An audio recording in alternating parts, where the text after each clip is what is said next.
Our podcast sponsor today is strategytraining.com. If you want to strengthen your strategy skills, you can get the overall approach used in well-managed strategy studies.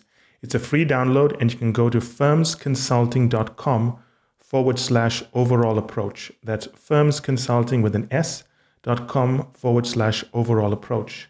And if you're looking to advance your career and need to update your resume, you can get a McKinsey and BCG winning resume template as a free download at www.firmsconsulting.com/resume PDF. That's www.firmsconsulting.com/resume PDF. Today's podcast does look at the day in the life of a management consultant, but I'm going to take a little bit of a different perspective. Typically, when I've done these podcasts, I've talked about my own experience either as an associate, a manager, or principal, and so on, and how I've moved through the ranks. But today I'm going to give you a totally different perspective where I'm going to address my views as a partner looking down on an associate. And I'm going to speak about one particular point that is raised by many consultants who have just joined, associates who have just joined, and even candidates we've placed. A common refrain I hear is that, Michael, the partner is really giving me a hard time. He makes all these negative comments. He's very blunt, he's very rude, and I don't think he likes me.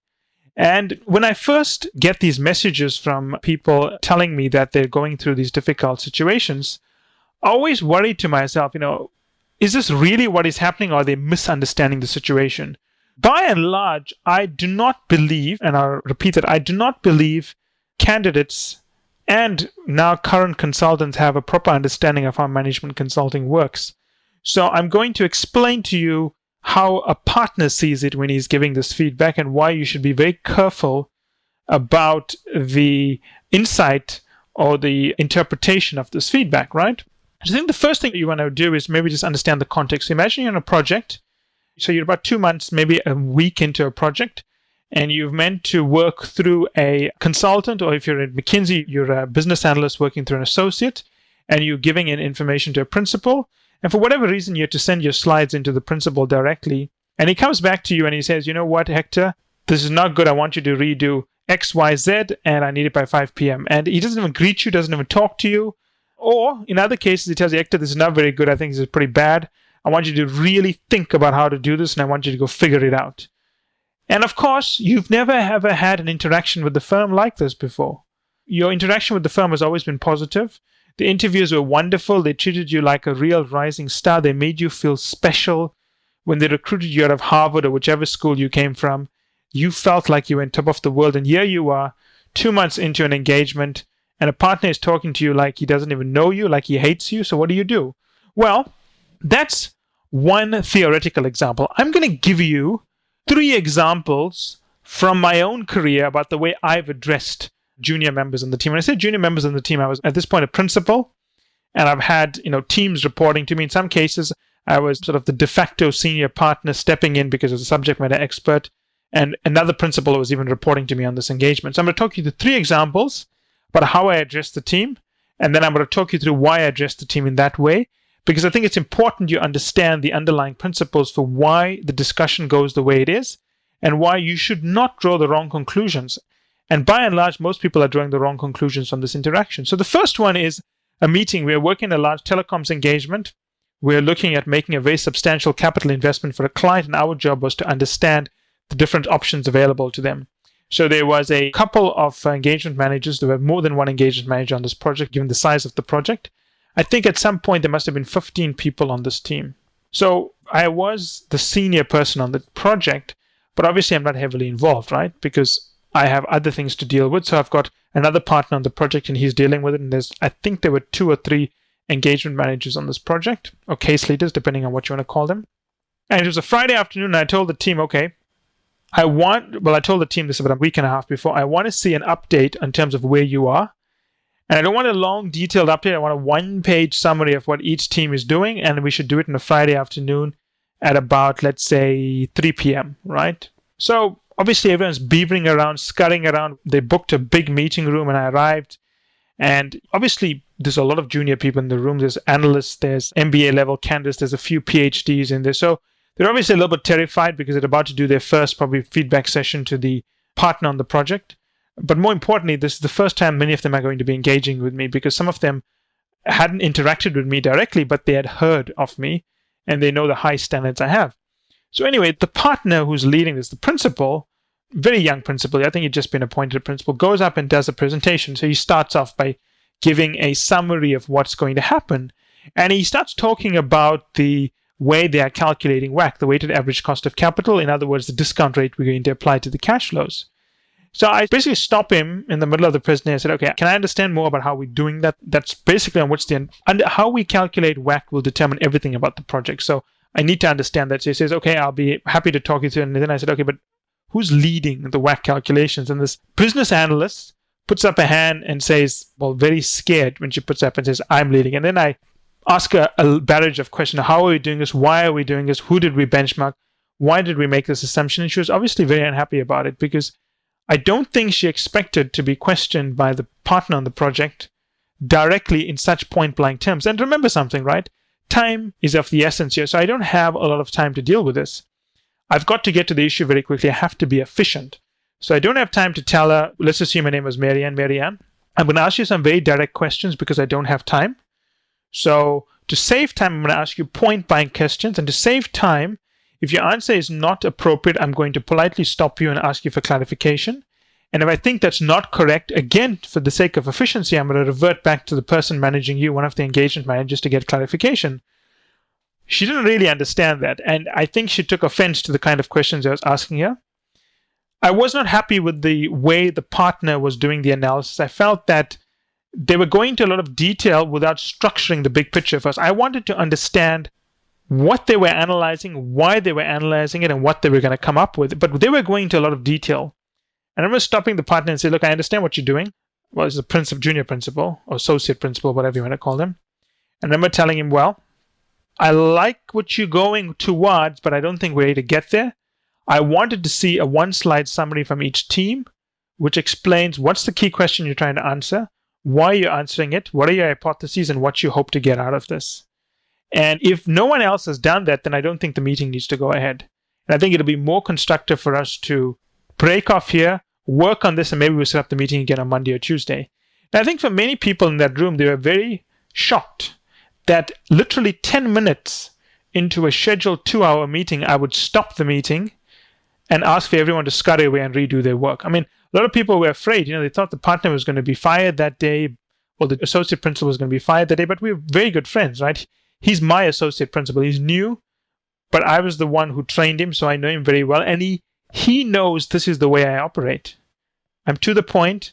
I have to be efficient. I have to get to the point. So there's no difficulties, but the junior people don't understand that. So I remember one of the very junior business analysts I hired came to me that evening at about 6 o'clock before she went home and said, are you okay? It sounded like you were unhappy in the meetings. I said, no, I'm not unhappy.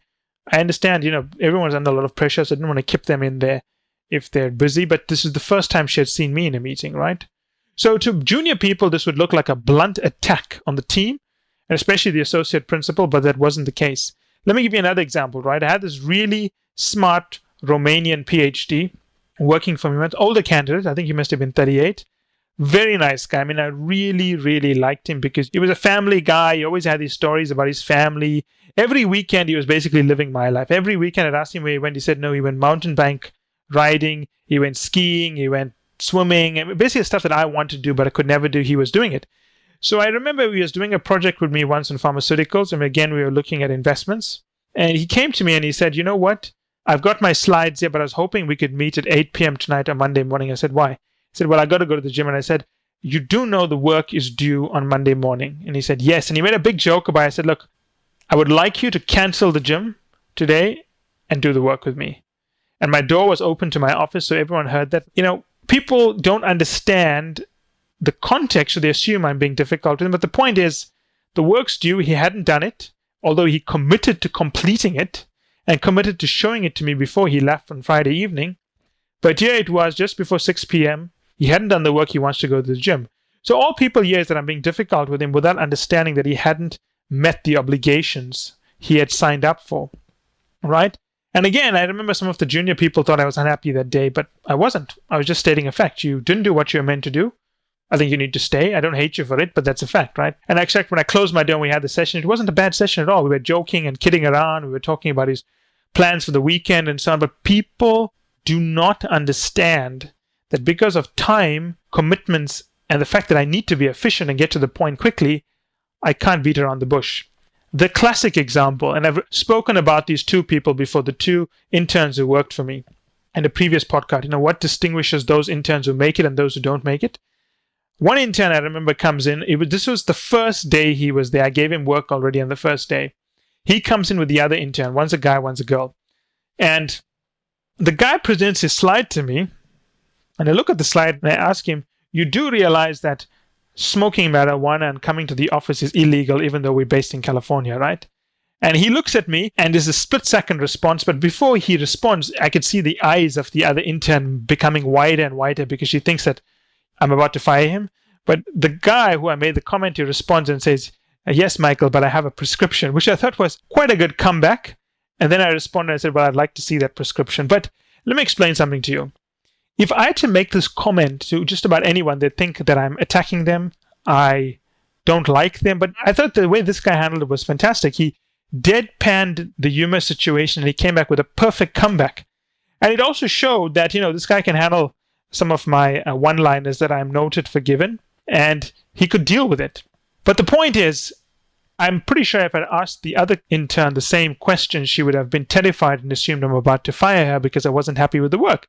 We had a good 5-minute discussion afterwards where I showed him what I wanted. He went off, he did it. He came back within about 2 hours, showed me, hey, Michael, do you have 1 minute? I want to show you what I'm doing. It wasn't right, but it was a big improvement, and I gave it back to him, and he went along and did it. Now, let me explain to you why the feedback from partners may come across harsh. Sometimes someone will bring me a piece of work and I'll say, hey, hold on a second, this is totally wrong. What I asked you to do is X, Y, Z, and I think what you're doing is you're simply scourging the internet, and that's not good enough. This data sits in 1, 2, 3, 4, 5 locations. If you can't find it on the internet, you call them. If you cannot get hold of them on the phone, you need to go there. If that doesn't work, then you have to find another way to get in there. The point is the data exists and you need to find it. And junior people are very unhappy when they hear this because they think I hate them, but I don't hate them. The point is this. As a principal, I can't tell you how many things I was involved in, because not only was I a principal, I was quite a high-performing principal, so I was involved in client activities, I was involved in the development of intellectual property, and I was involved in the development of firm-wide activities. So I was spread across 3 areas, but heavily involved across 3 areas. So you can imagine how many different teams of people within the firm is wanting my time, and how many priorities I've committed to the leadership that I need to see through. So I don't have time to explain to people in basically baby language, that, thank you so much for this amazing piece of work. And I must tell you that when I hired you, I knew you'd be able to make it. And I can see that. But what I'm about to give you is just generic feedback that's going to help you get there. And you must not take it in a negative way. But I do want you to sit down for this. And I want you to think very carefully. I'll be very happy to discuss every single point that you raise about my feedback. So this is the third feedback. Now, imagine how long that would take, so I'm not going to do it. I don't have the time to do it. And in fact, people need to understand that it is a business. I'm not attacking them personally. 5 seconds later, I'm pretty much laughing with them. And if it's 2 hours later and it's late at night, I'll probably invite them for dinner as well. But the consulting industry is built on efficiency. People who don't work in consulting always assume it's a very structured industry. Let me tell you something. Consulting is one of the most unstructured industries in the world. That is why we place such an enormous premium on people who are structured in their thinking. On a typical project, yes, we can plan the project in the first week or 2 weeks, but we don't know what will be required on a daily basis. It's quite normal that at 4 p.m. on a Tuesday, we realize the CFO wants something and we've got to prepare a draft by 8 p.m. That's 4 hours to do it, check it, and then send it to him the same night. And that's just for one sort of module in the team. If you've got multiple modules or work streams, depending on the firm you belong to for the terminology, you can imagine how many moving parts there are. So the reason why principals are like this is purely because they need to be efficient. They need to get to the point very quickly so you understand the point. When you beat around the bush, people don't understand it, right? So you need to understand that. So how do you mitigate these things? Well, one of the things I try to do to mitigate this is that typically, if I went home early, and I was one of those people who, although I worked late, I tried to be home sometimes by 7 o'clock, sometimes 6 o'clock, but I'd be working from my home study. I didn't succeed all the time, but pretty much by Thursday, Fridays, I was at home working for my study. And I made a rule that even when I was in the office, and it wasn't winter, of course, I would go to the balcony around 6, 7 p.m. and I would call the key people in my team or my practice when I was running the practice. I'd call them and I'd want to know how their day was, how they're doing. Even if it was a 5-minute call, even if it was a 10-minute call, I'd call them. And I used to speak to people sometimes for 3 hours, not the same person, but sometimes the same person. Sometimes someone would tell me they've got a real problem they're trying to deal with, and I would help them with it. But I was not babysitting people. If I felt that they were being childish about it, they were not dealing with the problem, I'll tell them very clearly, look, the only way to deal with this is you have to engage the person, you have to speak to them. I don't think they have ill intent, therefore I think you need to engage them as if there's a misunderstanding and seek clarity. There's no other way to deal with it. So typically on a Friday evening, I used to go for sometimes drinks with some of the younger consultants, but I used to stay for 30 minutes. I'd come home, I'd go onto my balcony, and I would call people. I'd call people in the team who I hadn't spoken to, people that I'd heard were having difficult times, and I'd call them. 3 hours of calls. I could speak to maybe, if you think about it, 10 minutes a call, 6 people, 18 people, right? Sometimes maybe less, sometimes 12 people, sometimes 10 people, depending on the situation. But I would call people to find out how they were doing. And sometimes I'd call them to push them on a project. I'd realize they were going too slow on a project and tell them, look, you have to step out of this. You're being blinded by the data, and the data that you have is the data you collected. It's not the only data. You need to step back, look at the hypotheses, and recalibrate the information and recollect the information. So I used to do this with the team, right? So the team always understood that while I was tough on them, you could always get me on the phone. I called everyone. I had a rule that if people send emails, it's very hard to interpret the emotion. So I always called people. And when I did send emails, it was extraordinarily diplomatic. So if at some point in the future the New York Times ever got a hold of my email, it wouldn't cause any problems. The emails were extremely diplomatic, but if I had to have a tough discussion with someone, always over the phone. For some reason, people like to have tough discussions over email because they think it protects them and also the ego gets in the way, but it doesn't. It actually hurts you in the long term. So all my difficult discussions were over the phone. Beyond that, I had a rule on Saturday and Sunday mornings. I usually would have breakfast at one of my favorite restaurants. I had a couple of them, depending on which city I was in. If it was in New York, I had a couple. London, there was a couple. Toronto, there was several. Moscow, which I spent a lot of time in, there were several. Dubai, Turkey, there were many. Rio, there were a couple. Johannesburg, a few. Sydney, several. Depending where in the world I was, I had restaurants. And depending where I was, I would arrange breakfast with members of my team. Sometimes it would be with a lot of them, like 6 of them. I'd invite them for breakfast. At other times, if I knew someone was going through a difficult period, I would invite him. And if he wanted to bring his family, I would do it. And the key thing about this is that while I was tough with consultants, I always tried to connect with them. But if you weren't performing, it doesn't mean that I was going to be easy on you. I was going to give you a hard time during the week, but I invite you for breakfast. But I was going to be hard on you during the week. There's no excuse. I remember one consultant was telling me recently, I spoke to her this morning, a consultant we placed in a developing economy. She was telling me that she's struggling to find data because she is in an emerging economy and she doesn't know what to do. And my feedback to her was that if she was working for me, I would tell her, look, it doesn't matter if you cannot find the data, that's okay, but I want you to step back and I want you to think very carefully about what you are trying to find and where the data is. Because you cannot get to it doesn't mean the data doesn't exist. I want you to be creative. I want you to call the people. If they hang up on you, that's fine. Call them again. If they hang up on you, I want you to go down to the offices and get the data. And she was telling me, yeah, Michael, that's exactly what my principal is telling me now. And that's the reality. Principals are going to pressurize you to get the best possible data, right?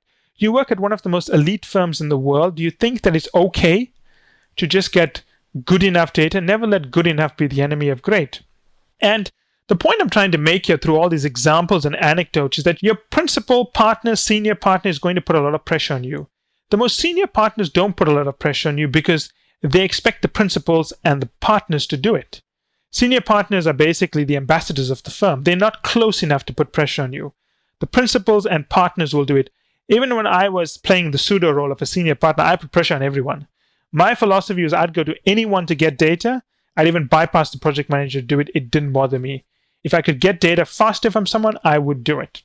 The final point I want to make, and this is a very insightful comment that was made to me once.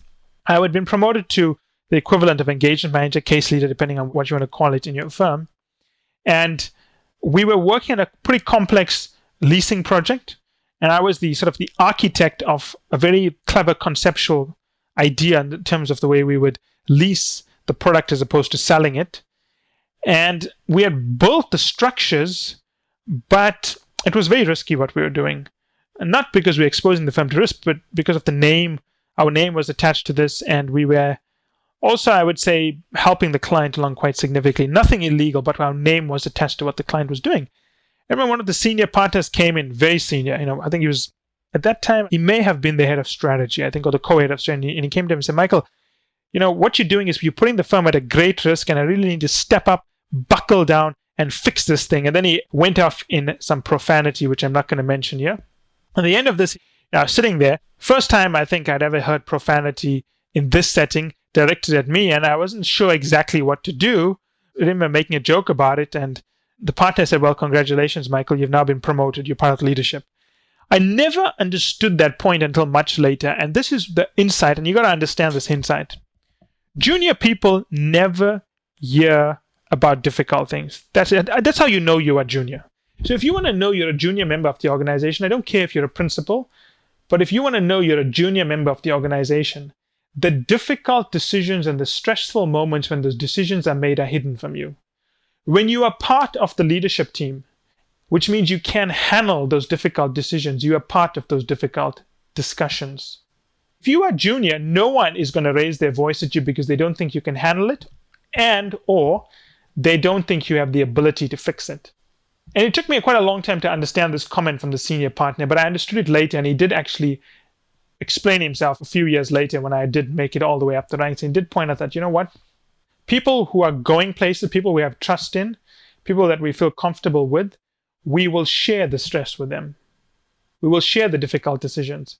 If you're a junior person and we're not sure you can handle it, or we're not sure you can step up your intellectual ability to help us solve the problem, we're going to hide the difficulty from you.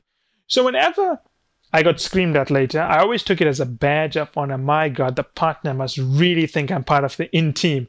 And you know what? My whole demeanor changed, because thereafter, when I used to go around with client meetings, and I remember some of the partners used to have these difficult discussions about what was going on, and they were, going off on a tangent about how difficult things were, I thought to myself, well, I've made it. I'm part of the inner discussion where all these difficult decisions are being made. They obviously trust me. They think I can handle it. They think it's not going to make me lose faith in the firm, and they think I have the intellectual firepower to contribute to this. The bottom line is, just because someone's difficult on you does not mean they hate you. Sometimes they think you can handle it and you can step up to the occasion. Most people cannot. But if you think you can, you should step up. And on the other hand, if you're always having these wonderful discussions with people and they're never raising difficult things with you, then you've got to ask yourself, is there a reason they're not willing to have difficult discussions with you? Are you unable to handle the pressure, unable to step up to the plate? And I know a lot of people may disagree with me on this, but you got to think about this very carefully.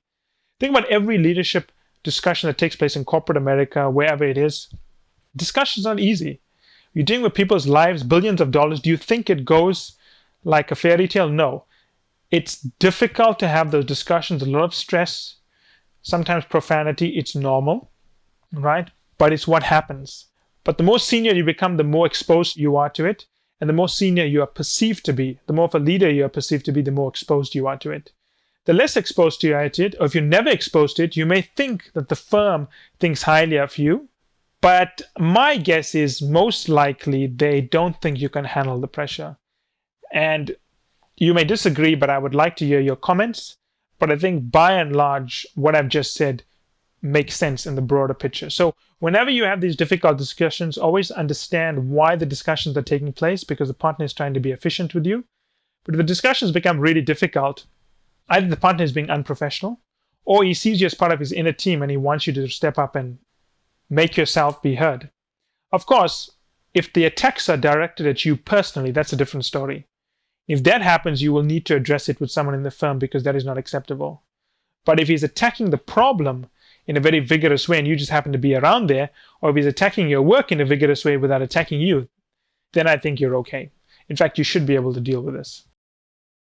As we wrap up, today's podcast is sponsored by strategytraining.com. If you want to strengthen your strategy skills, you can get the overall approach used in well-managed strategy studies as a free download. Go to firmsconsulting.com/overall approach. And if you're looking to advance your career and need to update your resume, you can get a McKinsey and BCG winning resume template example as a free download at www.firmsconsulting.com/resume PDF.